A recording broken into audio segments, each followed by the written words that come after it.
campeonatos estaduais, no Carioca, o Flamengo venceu o Fluminense por 2-0 no primeiro jogo das semifinais, com presença de vários desses reforços já dessa janela, né? Pois é, o De La Cruz, por exemplo, que a gente viu na reportagem, jogou muito bem pelo Flamengo, que jogador. Já o Renato Augusto foi mal pelo Flu, e aí o time do Fluminense não foi bem ontem, não. O resumo do Fla-Flu tá nessa imagem. Com o resultado em conteste. E também tá nessa. A gente tem jogado mal a maioria dos clássicos e por isso que a gente não conseguiu vencer. Ontem foi mais Fla do que Flu. Muito mais em todos os sentidos. O time do Tite dominou o clássico, finalizou mais, conseguiu ser organizado e agressivo, correu mais também. Teve o poder de criação colocado à prova e correspondeu. Uma chance atrás da outra, especialmente no primeiro tempo. Da eficiência e da precisão, não dá para dizer o mesmo. Pro Fluminense, jogo difícil de digerir, noite estranha, apagada. Sem Samuel Xavier e André, Fernando Diniz escalou Guga e Renato Augusto. Preferiu começar com o Marcelo no banco e Diogo Barbosa entre os titulares. Nada funcionou. Faltou conexão. Então não foi por conta que jogou o Renato Augusto e o Ganso. A gente errou uma enormidade de passes, a gente saiu jogando mal, a gente escolheu mal, se saiu jogando curto, se saiu jogando longo. Então o time não existiu por conta do todo e isso, eu sou responsável por conta disso. O tricolor suportou como pôde, o quanto pôde. Numa cena repetida desse campeonato carioca, os rubro-negros usaram e abusaram do direito de perder gols. De tudo que é jeito.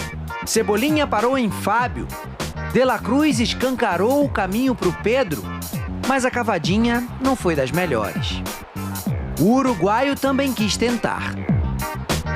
Só aos 20 minutos, o Fluminense conseguiu esse chute com o Diogo Barbosa. Pedro escolheu o caminho possível e quase encontrou um golaço. O Flamengo deixou claro, não sossegaria enquanto não marcasse. E se era questão de tempo, tinha passado da hora. Pulgar enxergou Everton Cebolinha entre Guga e Arias. Flamengo 1-0. A bola cruzada lá do bolo e apareceu Cebolinha. E saiu barato.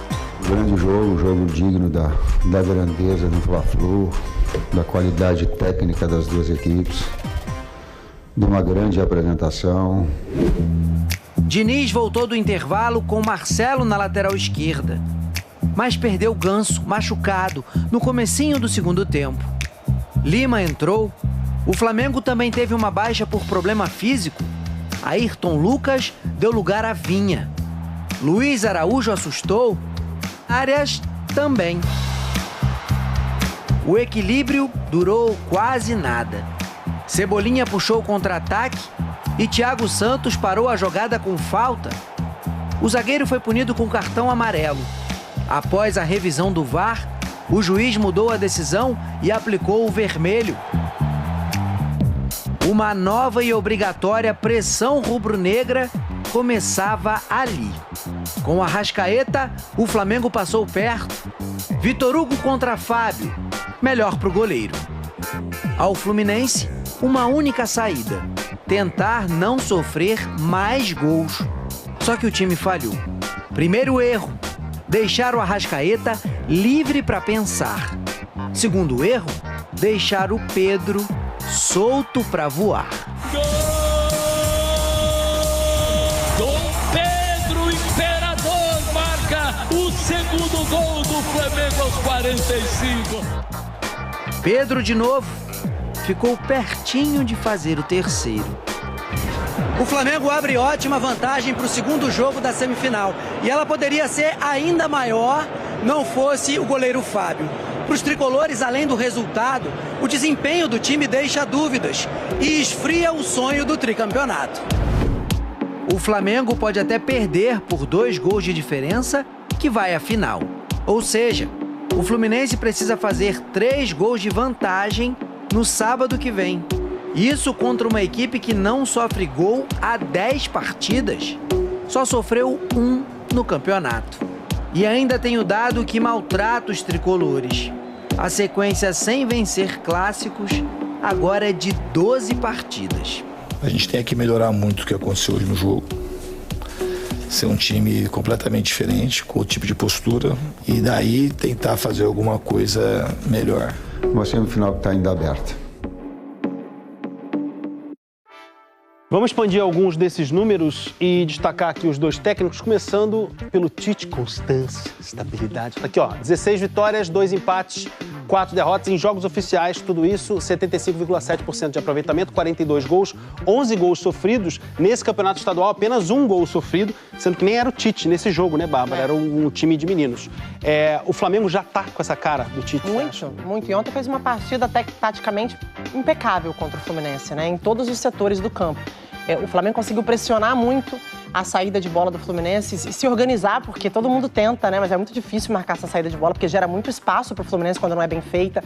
Ganhou os duelos no meio-campo, o Fluminense com o meio-campo muito menos marcador e sempre colocava mais de um jogador para marcar os atletas mais talentosos do Fluminense, como, por exemplo, o Arias. Então, o Arias, por exemplo, vencia o primeiro duelo e perdia o segundo, porque sempre tinha um outro jogador ali fazendo essa marcação. Então, é um cara que se preocupa muito com isso, né? O Tite em organizar suas equipes defensivamente e ganhando campo. Para aí, sim, você pode ver ali as chances desperdiçadas do Flamengo. O Flamengo poderia ter vencido por muito mais. Então, foi uma partida impecável e com a cara do Tite, extremamente organizado. E os clássicos têm sido difíceis para o Fluminense. O Fluminense igualou, como o Richard falou na reportagem, a pior sequência sem vencer clássicos. São 12 jogos já, é a segunda pior, né? Na verdade, igual a 2021. O Fluminense não vence um clássico desde a decisão do Carioca do ano passado, justamente contra o Flamengo. Você acha que o Fernando Diniz ainda não encontrou a melhor forma de escalar esses reforços que chegaram no começo? Primeiro, falando sobre os clássicos, pior do que perder os clássicos é que não tem conseguido jogar bem esses jogos. Isso deixa uma impressão ruim. Sobre encaixar ou não essas peças, o Diniz apostou mais uma vez em recuperar jogadores que são talentosos e que estão aí pelo Brasil e que o Fluminense tem condições de contratar, como foi o Renato Augusto, né, que hoje é um jogador que chega para o Fluminense de graça. É um jogador muito talentoso numa fase, né, de idade aí um pouco mais avançada. A sensação que eu tenho não é sobre quem ele escala ou quem ele deixa de escalar, se é o time ideal ou não, mas esse time não está pronto. Né? Jogou o Mundial de Clubes no ano passado, teve férias até fevereiro, está com dificuldades aí de ter algumas adaptações dentro do que o Diniz acredita que é o potencial desse time, né? Que é apostar em jogadores mais experientes, jogadores talentosos com a bola no pé. Assim, tem uma desconfiança, a torcida tá ali pegando no pé como ontem. Foi chamado de burro. Mas eu ainda acho que é muito início para a gente chancelar que não vai dar certo ou que o caminho não é esse. Tem que esperar um pouco mais. O Diniz segue fazendo o que ele fez no ano passado em apostar no que ele acredita.